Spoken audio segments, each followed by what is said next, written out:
Is your democracy flaccid? Trouble maintaining a strong coalition? Tired of the parade of disappointing performances? Then you might be one of the 330 million Americans suffering from electile dysfunction. I get all excited about a new bill. The debate gets all hot and heated. We'll move things to the floor. And right when we're about to achieve a joint resolution, bam.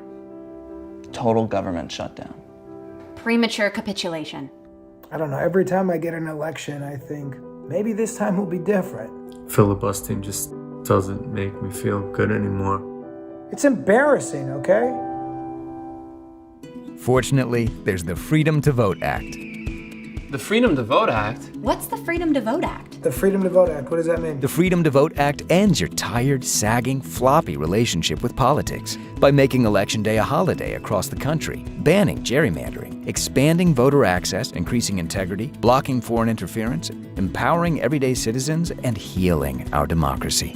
Now my election is rock solid, and it works everywhere. Oh, it works everywhere. And it's safe. It used to take me forever to find the location. To vote. But with the FTVA, we have all day to get to the polls. And it only takes 2 minutes. Which I prefer, honestly. She really does. The Freedom to Vote Act is only for democracies healthy enough for electoral activity. Talk to your representative if you are experiencing greased palms, lined pockets, dictators, neo-fascists, or other pre-existing conditions, as you may not be healthy enough for the FTVA. Passing FTVA may cause an increase in being heard, power, a full expression of your inalienable rights, representation, and a rare federal condition called accountability. If you experience voting lines that last over 4 hours, call your senator, as they have not passed the FTVA. Talk to your senator about the Freedom to Vote Act and demand safer and more satisfying elections today.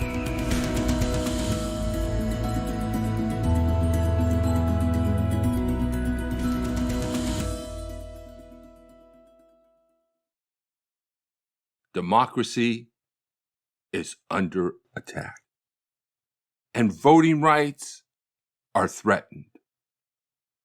We desperately need to reach out to Middle America if we are to heal the divisions that are fueling the authoritarian takeover of America.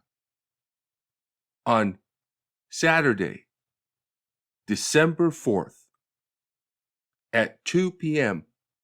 Pacific Time, I will be hosting a live discussion about real messaging to save democracy. We will be talking about messaging that is really designed to reach moderates and those on the near right. Much of the messaging we hear is by progressives for progressives. We are the target audience. To win this battle, we will need to reach those in the middle. The messaging we are discussing is designed to be used to actually reach moderates and conservatives. It should also help with friends and family who have gone down the propaganda rabbit hole. It may not change everyone, but it may soften the resistance. The meeting will be recorded and released as a podcast. This way, we will be reaching more people and creating counter-propaganda to counter all the false propaganda. Come and join our community of pro-democracy activists. To register, go to tinyurl.com/real messaging to save democracy. I thought the book was warning people that democracy is greatly at risk because people are not looking at the facts. They're just using emotion, which is really what happened in Germany in the 1930s. And this is a warning that if you don't act out now to stop the lack of democracy, we're going to be in big trouble.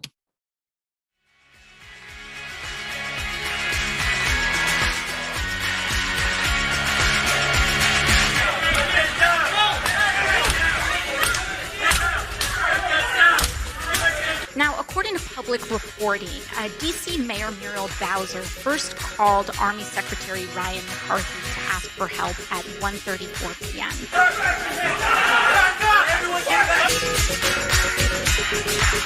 It looks now like the Capitol Police. Yeah, Pete, let me break away from you a second because things are happening very quickly.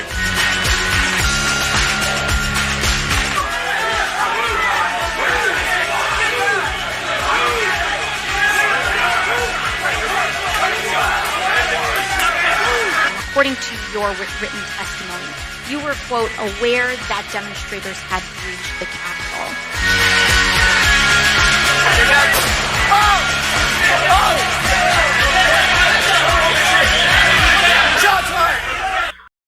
Yeah, it's exactly the way it happened in Germany. People need to really take a look at that. I agree with you. I think we're all in the same mind. Otherwise, that's why it was called Peril. He didn't talk about January 6th. He talked about Peril. Yeah. If I have not read the book yet, but he's a national treasure as far as I'm concerned. He and Carl Bernstein, and of course Robert Costa, who wrote this book with him. He's written 3 books about Trump. Yes, but this Fear, Rage, and Peril. But this book is significant because he is saying that that elected officials such as McConnell or McCarthy are not heedful of democracy and the necessity to put law first. Yeah, I'm on the same page with you all the way. It's we're in peril, exactly. I'm in panic mode. I do a lot of phone banking, even for the governor of Virginia recently. I totally agree with you. There's a lot of people that want to overthrow our government. It's not just Trump. Yeah. Well, you have to put this whole situation in the context of the Republican Party's efforts to gerrymander and limit voting over the last decade, even before Trump. All Trump is really doing is taking advantage of the Republican authoritarian impulse. And it's not going to go away, even if Trump does. I agree with you. I totally agree with you. So what's important is I was in Washington this week marching in support of and getting arrested for the John Lewis Voting Rights Advancement Act and the Freedom to Vote Act. What's important is people have to understand that Article 1.4 of the Constitution says that if Congress doesn't act, then the state legislature shall control the times, places, and manner of voting. So it's essential that we overcome the 33 pieces of legislation already passed and the 400 that are in the hopper by Republican trifecta states. And if we don't act now, we will have lost all of our democracy. This is the most critical time in American history, and the people don't understand it. And Virginia did not understand that they had the rights of the people had been advanced and now back to corporate power. I think we have to be very, very careful because I feel we're in a fascistic nature. Yeah, no, I totally agree with you. Totally. Well, the problem, of course, we're trying to get that voting acts passed, and as long as that Senate, they don't do something with the filibuster, nothing's going to get passed. Yeah, that's correct. And I don't know what's wrong with the Democratic Party, that they don't really do that. I don't think it's even constitutional if whatever party's in power. Yes, but your constitution is going to be controlled by what is constitutional by the Roberts Court. And the Roberts has stated in Russo and in so many of its cases that where Congress has the opportunity to act and hasn't acted, the Supreme Court is not going to step in and overturn an equal part of our government, which, quote, is states and the states' rights. Right. Alice, I think you understand this pretty well. I'm the executive director of National Voter Corps, and I have absorbed this since 2016. I'm a computer lawyer, and I've become an expert, and I want ordinary citizens like me to become experts, because if you don't become experts, we're losing our democracy. You must understand civics. Can you explain what needs to be done to get rid of the filibuster, and if it is actually a possibility? It needs to be voted on by the Senate, and it takes just a majority rule to overcome the filibuster, as I understand it. I must say I've not read, I haven't examined the whole history of the filibuster. Is it a simple majority, or is it a simple majority, as I understand it? Yes, if all 50 Democrats would support removing the filibuster on voting rights acts in particular, then the Republican Party would not have any defense to defeating the Voting Rights Act.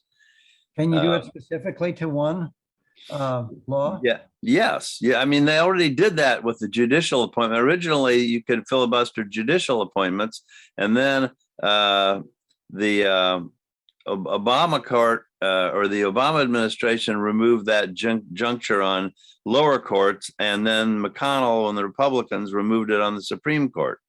So it could be done selectively, and I think should be done for voting rights, because what's more critical to a democracy than voting rights? Absolutely agree. Why don't they do it?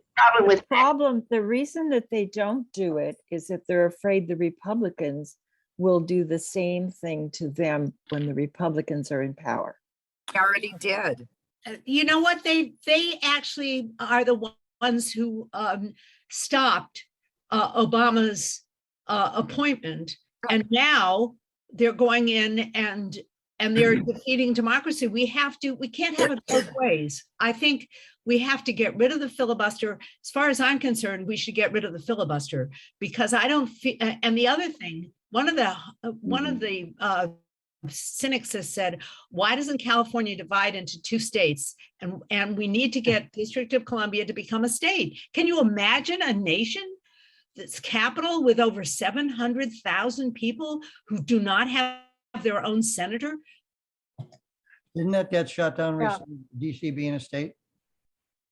I'm sorry? I think they tried to have DC being a state, and someone shut it down, maybe the Supreme Court? No.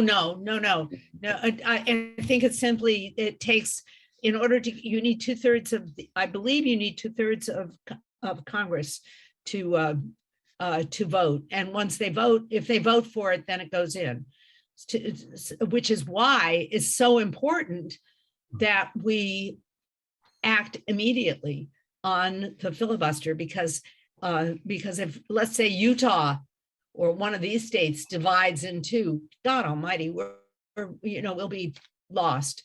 I'm sorry, I'm talking so much because I'm really, really believe in this. So someone came to discuss the book. I did want to say that I appreciated the first part of the book, but the second part was they went into Biden so much, and then they went into the problem with getting that first bill passed to relieve the pandemic, and then we went through all of this Joe Manchin stuff. And I didn't want to go through that again, because I mean, we're going through it right now, so why should we have to look at that? So I did appreciate the first part of the book, but the when they get into Biden so much, it just wasn't interesting. I'm interested in trying to find out, and the book didn't really go into this at all. If Trump is not hopefully going to be the Republican candidate in 2024, who would possibly be put forward in the Republican Party? And I'm also interested in truly what would the Democratic Party look like? I mean, that gets down to me to the real brass tacks of kind of what we're trying to talk about. I think that's irrelevant to the issue because that's 2024. We have 2022 happening. 2022 is where democracy is going to live or die. And if people don't grasp that fact, then we've lost democracy. Don't worry about 2024. 2024 won't happen if the way the Republicans are currently going. You must appreciate that. I do appreciate that. And I appreciate you saying that. But truthfully, 2024 is not that far away. And of course, we have to get through 2022, but 2024 is going to happen one way or the other. That's my point. I think a lot can happen before that. Yeah. But how 2024? Forward someone who's in a Trump frame of mind in 2024. Republicans they don't even want democracy anymore. They're not going to put forth anyone good. If 2022 though the House goes strongly GOP, which it looks like it might, and with the gerrymandering and voter laws change, then basically 2024 doesn't matter. I think that's what Alice is getting at a bit, because if the House is controlled strongly by the GOP in 2022, and they win decently, even if they just win by one, probably, but the bigger the win, the worse the problem will be, because then they can usurp everything going into 2024 and all bets are off. Because, so basically I agree with Alice. And so discussing who might be candidates in 2024 is kind of a non-starter if we don't have democracy and some barriers put into place really fast. Alice, I have a question for you. Knowing what you know, is it possible to take the laws that the Republicans are trying to make happen in each state that they're making it happen? Is it possible for the Democratic Party to look at each state and what they're being told they cannot do and work around that to communicate with Democrats in each state in a way that will be able to overcome this specific issue? Okay, can I address that? I don't know who's directing this meeting. I don't want to take over your meeting, but the answer is Article 1.4 of the Constitution says that if otherwise, Congress may amend or enact an act to overcome any state legislative action when it comes to times, places, and manner. That's why Article 1.4, the elections clause, is so important. What happened, just to give you some background.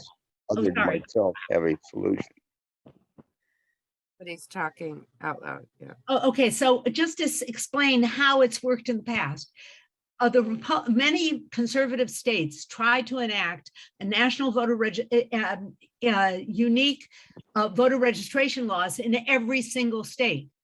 And in 1992, the US Congress acted and passed the National Voter Registration Act, which established a single form for every single state. And the only questions you could ask were your address, the last four digits of your social security number, or your state ID number, and you could, and if you were homeless, it said how you register as a homeless person, and you could not ask any other facts. Your name, your address, and the date of birth, and the state you were born in, and what other state you were registered in before, so they could pass that information on to another state and remove you from the voter registration. That is the National Voter Registration Act, and it applies to every single federal act. So some states tried to enact that you had to register twice, once for the state and once for the federal government. And that was denied in a, I forget the case name, because it was too burdensome on the voters.